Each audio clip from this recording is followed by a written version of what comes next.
आज था हमारा पेपर। तो हेलो दोस्तों, स्वागत है आपका फिर से मेरे एक छोटे से मिनी व्लॉग में। सुबह सुबह मैंने कर लिया था नाश्ता, फिर मैं और मेरी दोस्त निकल गए थे कॉलेज के लिए और पेपर देने बिना पढ़े। और फिर हम दोनों पहुंच गए थे कॉलेज, और कॉलेज पहुंच के सबसे पहले हम चले गए थे अपना रूम नंबर देखने कहाँ लगी है करके हमारी सीट। और फिर मैं और चित्रा बैठ के कर रहे थे हर्षित और विवेक का वेट, क्योंकि वो लोग लेट में आते हैं ना और वो बस से आते हैं, और ये दोनों भी आ गए थे। और फिर हम लोग चले गए थे अपनी अपनी क्लास में जाके देखा तो मेरा नंबर तो फर्स्ट सीट में ही लगा था और मेरी फर्स्ट सीट ही थी। पेपर देखे तो सबसे पहले विवेक आ गया था और ये धूप सेक रहा था यहाँ पे और रील्स देख रहा था पेपर देने के बाद भी। और फिर चित्रा और हर्षित भी आ गए थे। फिर हम लोग चले गए थे आरती दी लोग की ड्राइंग क्लास में, और इनका भी आज असाइनमेंट जमा था ना। वहाँ से हम चले गए थे मेले में, और ये लोग सामान देख रहे थे वहाँ, जो सामान इनके बिल्कुल काम का नहीं था, बच्चों का मतलब का सामान देख रहे थे। और उसके बाद हम चले गए थे मोमो खाने, और वहाँ से हमने खा लिए थे मोमो, जो हमको अच्छे नहीं लगे बिल्कुल भी, फिर भी खा लिए क्योंकि पैसे वेस्ट नहीं होने चाहिए ना। वहाँ से हम लोग आ गए थे वापस मार्केट को। हमने ले ली थी चॉकलेट, और फिर आज क्योंकि आज महेंद्र दादा का बर्थडे है ना, और फिर हम लोग चले गए थे केक लेने।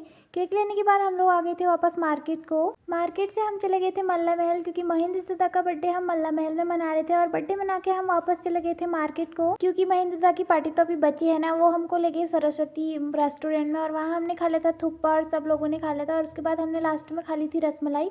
आज तो हमारा इतना पेट भर गया था ना, क्योंकि हम सुबह भी नाश्ता करके गए थे। और फिर हम लोगों ने दे दिया था महेंद्र दा को उनका गिफ्ट, और फिर हम लोग आ गए थे रूम को। आज के लिए बस इतना है। अब आपको मिलती है एक नए ब्लॉग के साथ, तब तक के लिए बाय बाय।